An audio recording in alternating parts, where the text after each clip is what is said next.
नमस्कार, मल्हार पिटारा में आपका स्वागत है। आई होप आप सब अच्छे होंगे। हम भी आप लोगों की दुआओं से और परमात्मा की दया से बहुत अच्छे हैं। आज मैं एक बहुत ही मोस्ट इम्पोर्टेंट टॉपिक पे आपके साथ चर्चा करूंगी जो आपके और आपके बच्चों के लिए बहुत काम आने वाला है। वीडियो स्किप ना करें, एंड तक देखें, बहुत फ्रूटफुल होगा। आजकल बच्चों के एग्ज़ाम्स शुरू होने वाले हैं और बच्चों की पढ़ाई फुल स्विंग में है, जोरों पे। तो कई बच्चों को जो है एग्ज़ाम का बड़ा स्ट्रेस हो जाता है, एग्ज़ाम फियर होता है।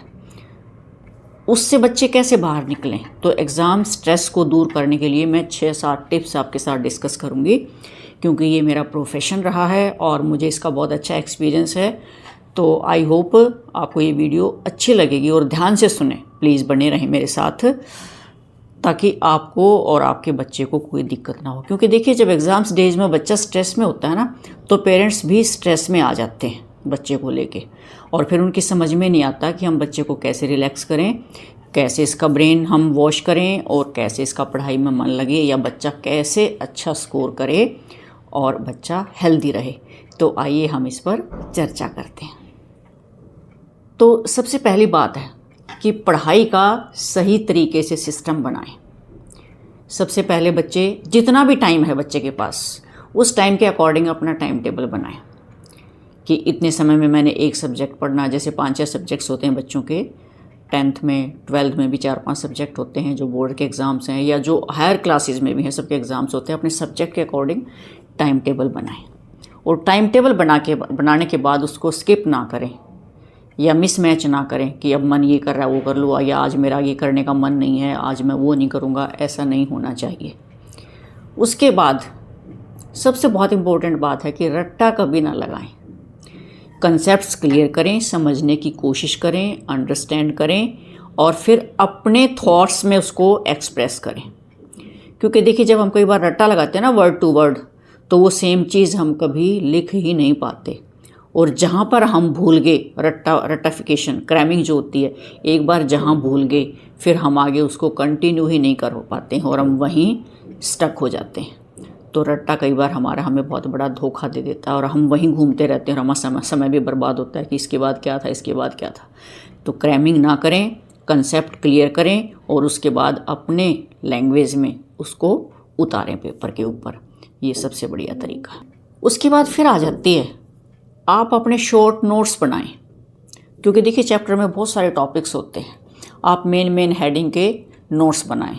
हमें भी जैसे कहीं स्पीच देना होता है तो हम मेन हेडिंग्स बना लेते हैं, फिर उसमें हम एक्सप्लेनेशन खुद देते हैं, क्योंकि हमारा कंसेप्ट क्लियर है और हम उसको इलेबोरेट कर देते हैं। इसलिए छोटे छोटे नोट्स बनाएं और उसको फिर एक्सप्लेन करें। वो बहुत फिर आ जाता है बोर्ड के एग्ज़ाम्स की तैयारी के लिए कि प्रीवियस क्वेश्चन पेपर्स को ज़रूर रिवाइज़ करें।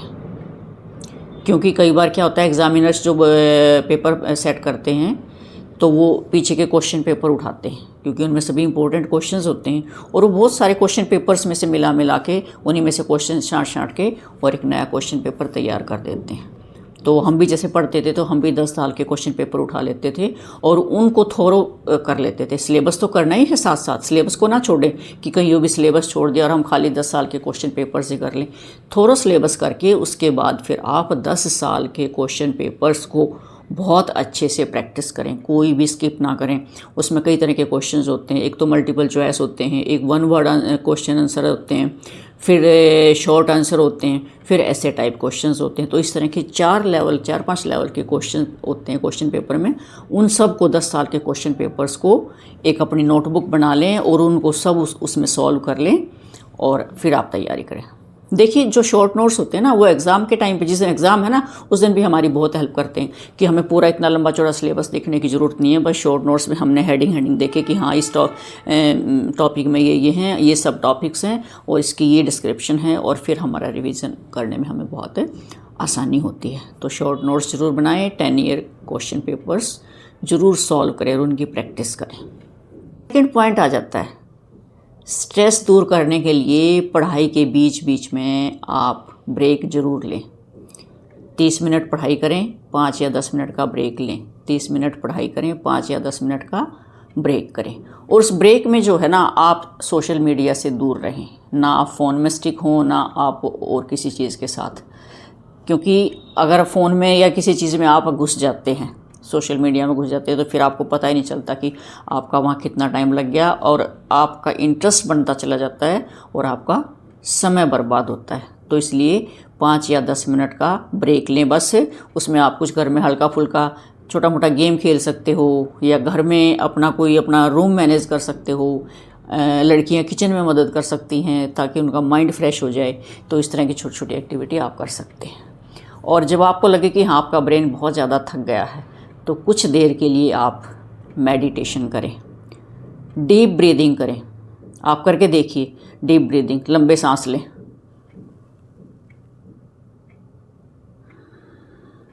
जब डीप ब्रीदिंग करेंगे ना, बहुत टेंशन रिलीज़ होती है, मज़ा आता है बिल्कुल। एक तो मैक्सिमम ऑक्सीजन अंदर जाएगी, ऑक्सीजन ज़्यादा अंदर जाएगी तो हमें ज़्यादा एनर्जी मिलेगी और उससे हमारा माइंड रिलैक्स होता है। वो एक मैं स्टूडेंट्स के लिए ना एक बहुत अच्छी टिप देती हूँ, भ्रामरी प्राणायाम होता है। वैसे तो हम कहते हैं ना कि सारे प्राणायाम एक्सरसाइज वगैरह हमें सुबह खाली पेट करनी चाहिए, लेकिन भ्रामरी प्राणायाम आप कभी भी कर सकते हो। और भ्रामरी प्राणायाम लगभग आजकल तो सबको पता ही है, क्योंकि योग का काफ़ी प्रचार प्रसार हो चुका है। तो भ्रामरी प्राणायाम जो है ना, हमारे ब्रेन को इतना एक्टिवेट करता है कि इससे हमारी याददाश्त बहुत ज़्यादा बढ़ती है और कंसंट्रेशन बढ़ती है, हमारी एकाग्रता जिसको बोलते हैं कि पढ़ाई में हमारा मन लगता है, हमारा मन इधर उधर नहीं भटकता। मैं एक बार आपको करके भी दिखा देती हूँ। वैसे तो सबको आता ही है। ये देखो, ये अंगूठे है ना, ये आप कानों में डाल लो ऐसे, ये उंगली यहाँ ले लो, 2 उंगलियाँ आँखों पर रख लो और ये उंगलियाँ ऐसे रख लो इस तरह से। और फिर आप लंबा सांस लेके और अंदर ही अंदर ना ओम बोलोगे मुंह बंद करके बिल्कुल, ताकि आपकी गूंज यहाँ पर आए ओम की।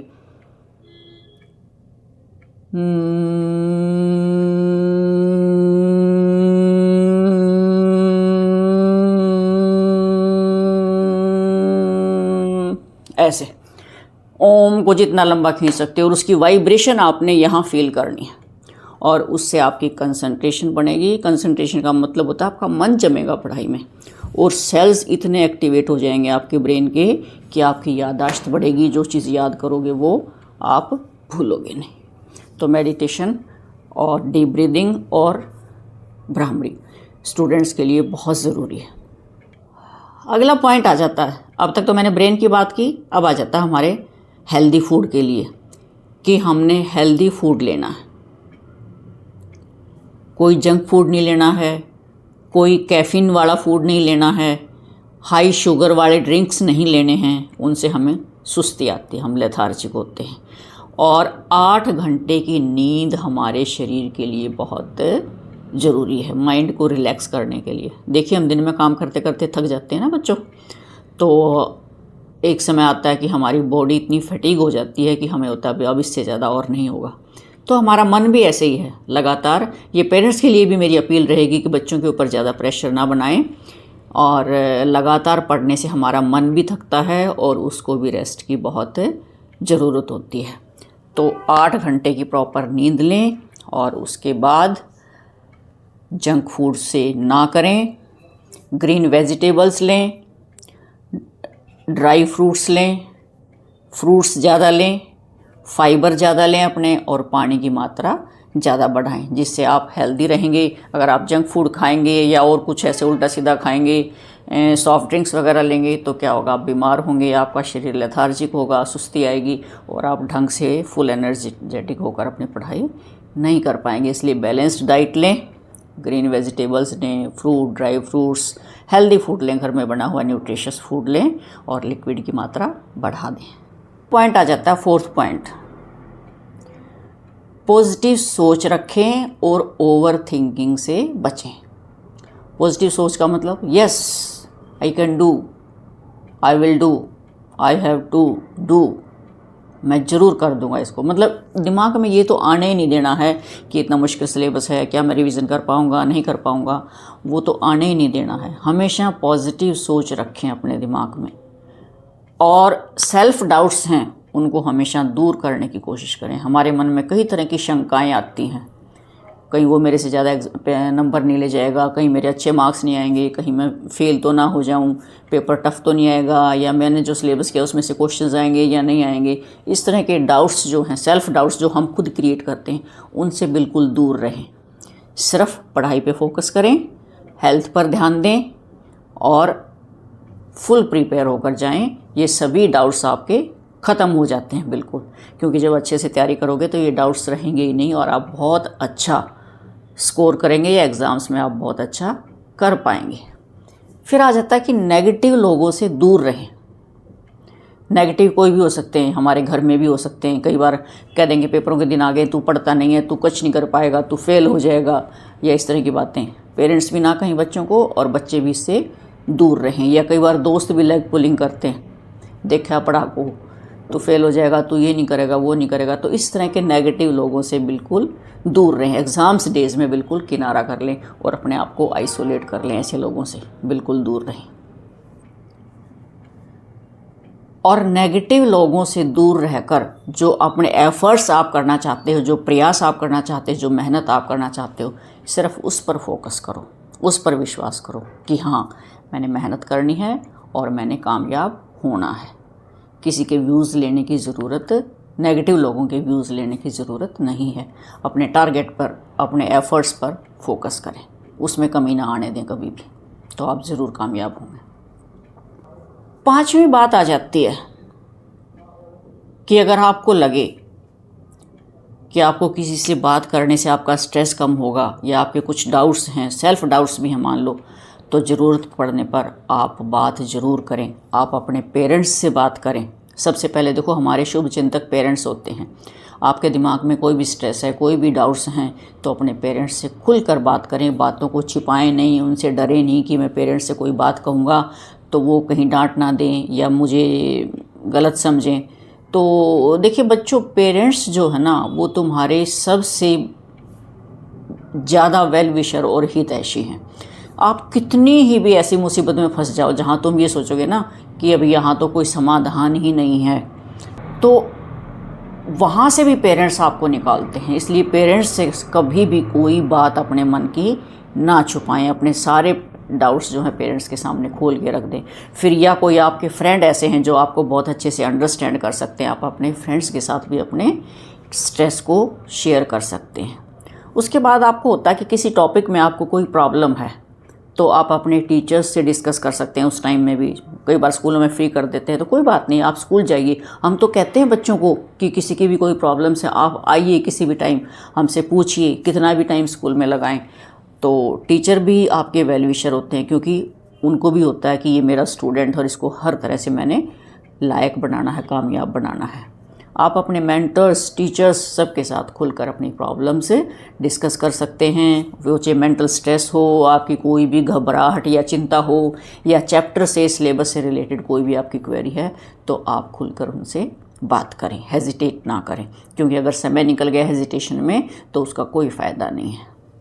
छठी बात आ जाती है कि लिखने की प्रैक्टिस ज़्यादा से ज़्यादा करें।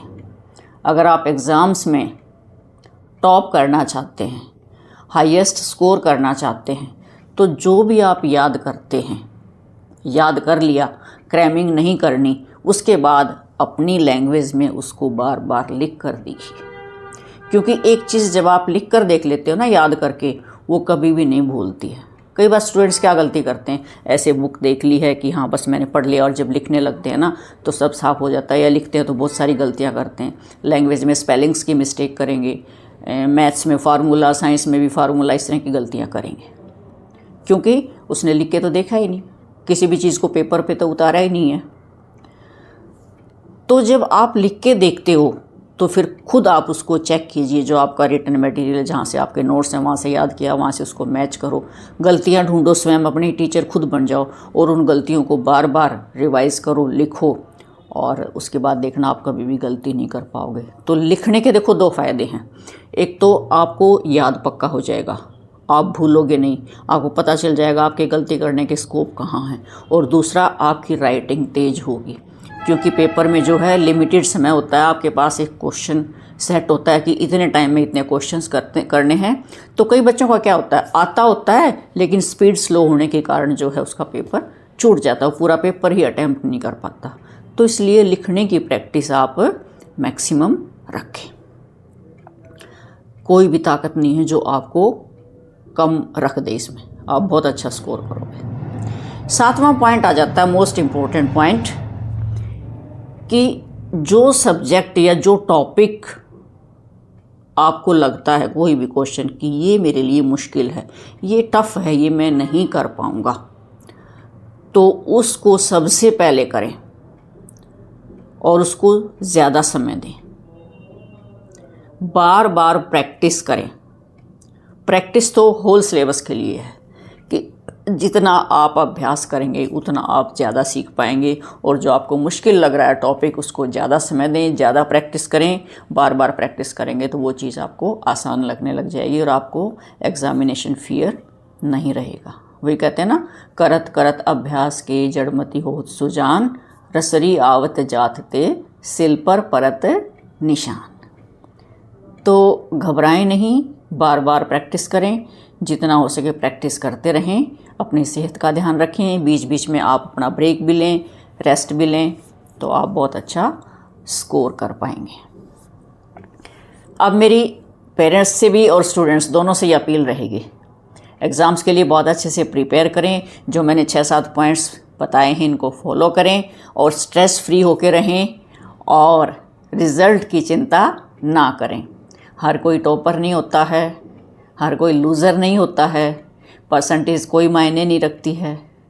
बेस्ट करें, अच्छा करें और बच्चों के ऊपर प्रेशर ना बनाएं स्कोर के लिए। अगर इन पॉइंट्स को फॉलो करेंगे तो अच्छा ही स्कोर करेंगे, लेकिन उनके ऊपर प्रेशर डेवलप ना करें, बस सिर्फ तैयारी करें और अच्छा ही होगा। आई होप ये वीडियो आप सबको अच्छी लगी होगी and my all best wishes for all the students and parents कि आपके बच्चे बहुत अच्छा स्कोर करें और अपने एग्ज़ाम्स में कामयाब हों। तो वीडियो अगर पसंद आई हो तो लाइक, शेयर और कमेंट कर दें। हाँ, एक चीज़ और कहूँगी कि ऐसे लोग जो इस वीडियो को देखेंगे कि जिनके बच्चे निकल चुके हैं एग्ज़ाम से, तो अपने नियर डियर्स, वेल विशर्स को ये वीडियो शेयर कर सकते हैं। जिनके बच्चे स्कूल कॉलेज गोइंग हैं, जिनके एग्ज़ाम्स आने वाले हैं, वो उनके साथ इस वीडियो को शेयर कर सकते हैं ताकि वो भी इसका ज़्यादा से ज़्यादा लाभ उठा सकें। तो आई होप वीडियो अच्छी लगी होगी। तो फटाफट चैनल भी सब्सक्राइब कर लें जिन्होंने चैनल सब्सक्राइब नहीं किया है, और जिन्होंने किया है उनका दिल से धन्यवाद। मिलते हैं ऐसी नॉलेजेबल और मोटिवेशनल वीडियो के साथ, तब तक के लिए बाय बाय।